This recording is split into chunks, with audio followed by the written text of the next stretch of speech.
2 janvier 2025, au lendemain du réveillon d'armes patronné par le président de la République, chef suprême des armées, Denis Sassou Nguesso, dans les rangs des forces de sécurité intérieure, les armes s'affûtent.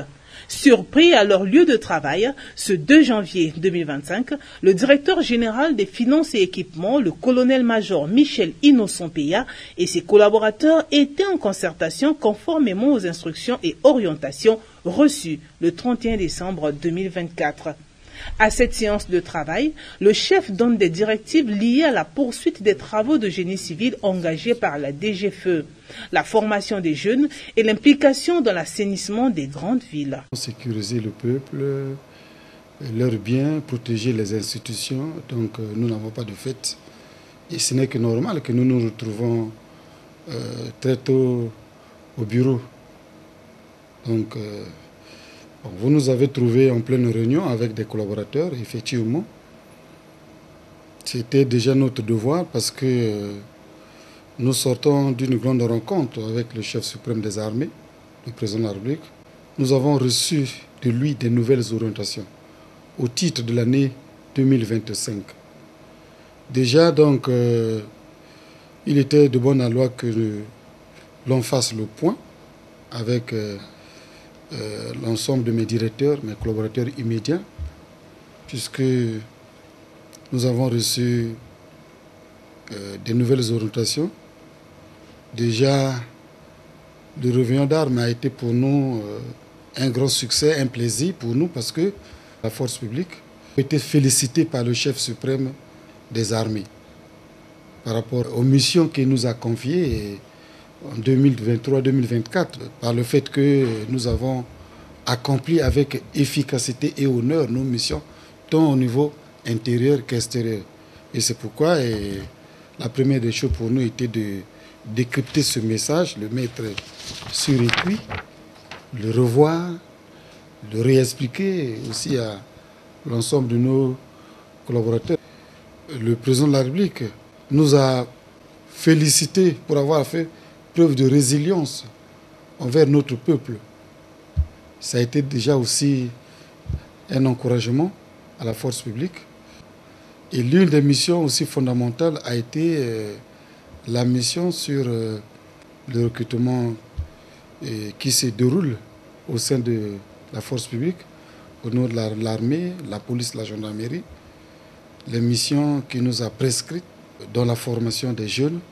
Sous peu, nous allons, au sein de notre centre de formation technique, organiser la formation d'un brevet technique numéro 1 et numéro 2 en génie travaux.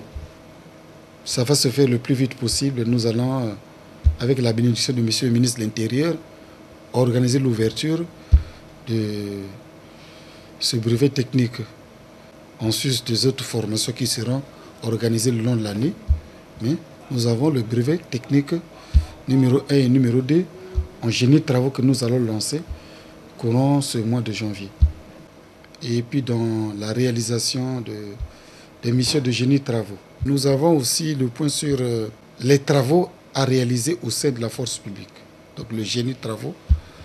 Bon, à ce niveau, nous avons déjà entrepris un certain nombre de travaux au sein de notre direction générale, conformément aux orientations antérieures, conformément aux instructions de notre chef, Monsieur le ministre de l'Intérieur, de la décentralisation et du développement local.